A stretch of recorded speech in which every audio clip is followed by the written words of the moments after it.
Yo! Maligayang pagbabalik mga kapatid. It's Kapatid Avid is here! Sa araw na ito ay pag-uusapan natin kung bakit tinawag ng ilan nating mga kapatid si Fidel V. Ramos bilang Boy Benta. But before that, kung bago ka pa lang sa channel na ito, ako po ay taus-pusong nag-iimbita sa inyo sa pag-like and subscribe sa my YouTube channel para palagi kang ma-update sa mga bagong videos na i-upload ko. Kaya, simulan na natin.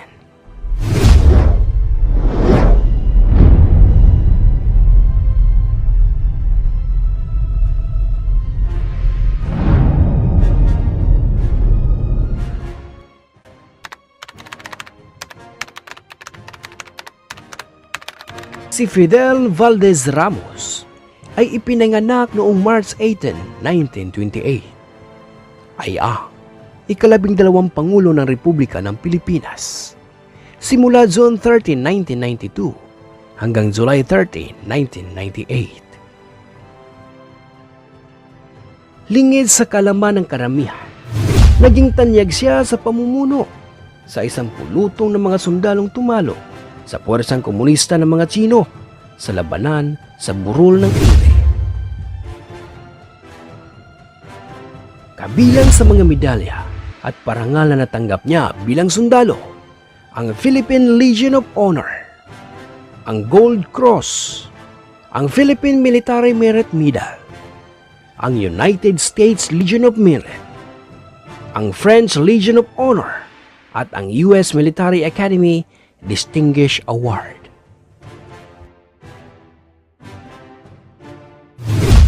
Inatasan siyang maging pinuno ng Philippine Constabulary noong 1972, hepe ng Integral National Police noong 1975, at pangalawang pinuno ng Sandatahang Lakas noong 1981. Noong 1983, pansamantala niyang pinalitan si Fabian Ver, pinuno noon ng Sandatahang Lakas, nang ito ay masangkot sa pagkakapaslang sa isang leader ng oposisyon na si Benigno Simeon Aquino Jr.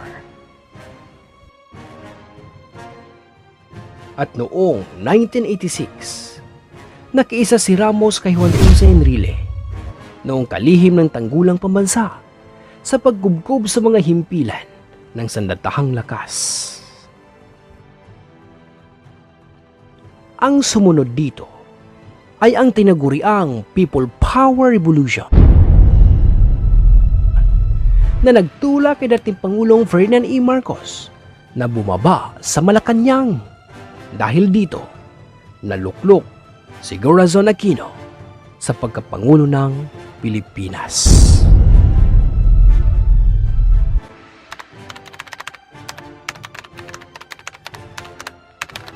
Gayunpaman, ginawa ni Cory Aquino na hepe ng Sandatahang Lakas si Fidel Valdez Ramos. Pagkaraan ng 2 taon, si Ramos ay naging kalihim na ng tanggulang pambansa.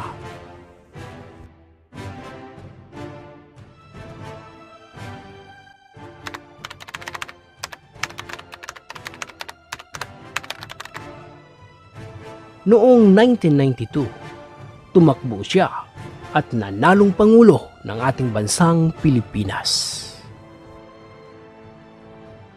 Sa mga hindi nakakaalam, si Fidel V. Ramos ay inendorso ni Pangulong Cory Aquino na may 23.6% lamang na kabuuang boto sa pagitan ng 7 kandidato.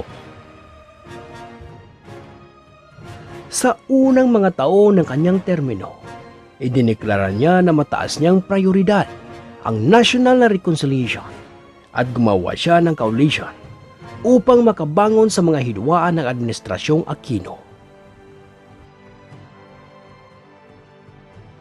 Gayunpaman, ginawa niyang legal ang Partidong Komunista at nakipagnegosasyon sa mga ito upang kumbinsihin sila na itigil ang kanilang mga kampanya laban sa pamahalaan.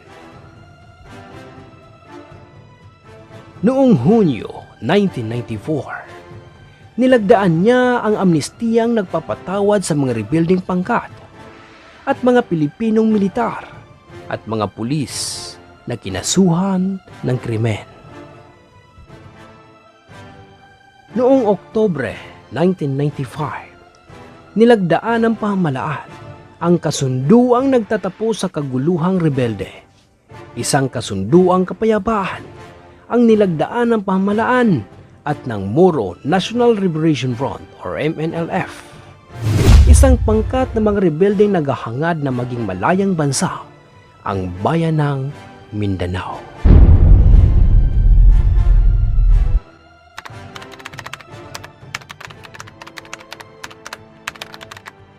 Sa hindi nakakaalam na dapat ninyong malaman, sa kabila ng kanyang pamumuno, ay ibinenta niya ang iilan sa mga pag-aari ng gobyerno na disinsanay magbibigay ng kaginhawaan sa mamamayang Pilipino. Handa ka na bang malaman ang mga ito, kapatid?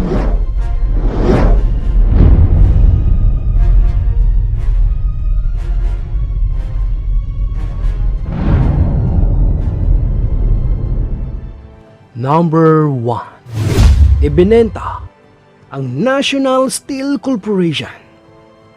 Alam mo ba, kapatid, na ang Pilipinas ang number 1 supplier ng bakal sa Timog Silangang Asya noon mula 1960 hanggang 1990. Ngunit ipinagbili ng dating Pangulo ng Pilipinas na si Fidel Valdez Ramos ang National Steel Corporation sa Malaysia at sa Chinese bilang bahagi ng kanyang di umano privatization program. Lingid sa kaalaman ng karamihan, ang National Steel Corporation, ang pinakamalaking pabrika ng bakal sa balat ng Asya noon, ngayon ay nawala na, nabulok at tuluyan ng nakalimutan at pinayagan ng China na mangibabaw sa ating bansang Pilipinas. At dahil dito, maraming mga kapatid natin ang nawala ng trabaho.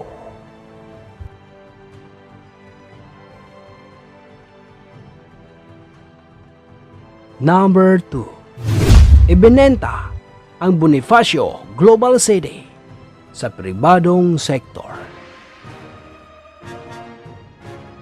Lingid sa kaalaman ng karamihan, ang Fort Andres Bonifacio, ang dating pangalan nito ay Fort McKinley, ay ang pambansang punong tanggapan ng Philippine Army na matatagpuan sa Metro Manila. Matatagpuan ito malapit sa pambansang punong himpilan ng Philippine Air Force. Ang kampo ay pinangalanan kay Andres Bonifacio, ang revolusyonaryong pinuno ng Katipunan sa panahon ng Rebolusyong Pilipino. Matapos ibalik ng mga Amerikano ang Fort McKinley sa Pilipinas, pinalitan ang pangalan nito na Fort Bonifacio bilang paggalang kay Andres Bonifacio, ang supremo ng Katipunan. Ang Manila American Cemetery at Memorial ay itinatag doon nang maglaon. Ang mga bahagi nito ay naging isang lugar ng pag-unlad ng real estate na tinatawag na Bonifacio Global City. Number 3. Ibinenta sa Aramco Saudi ang Petrophil Philippines na kilala ngayong Petron Corporation.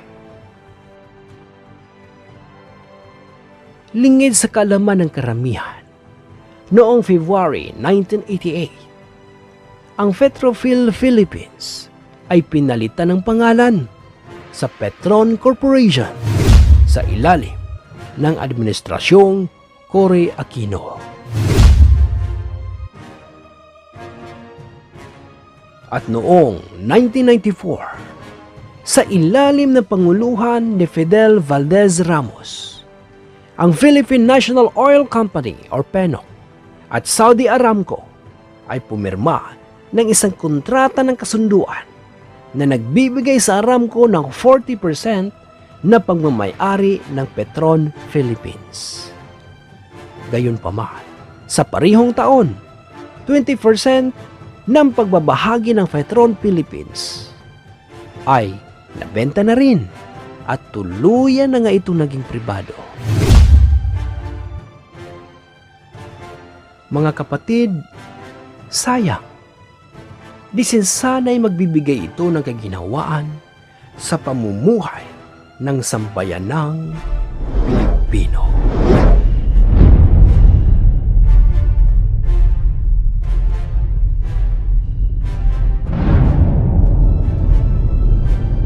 Hanggang dito na lang tayo mga kapatid at sana ay mayroon kayong natutunan.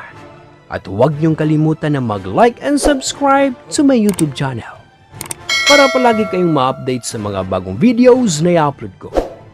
At huwag din ninyong kalimutan na ang may malinis na kalooban ay walang kinatatakutan.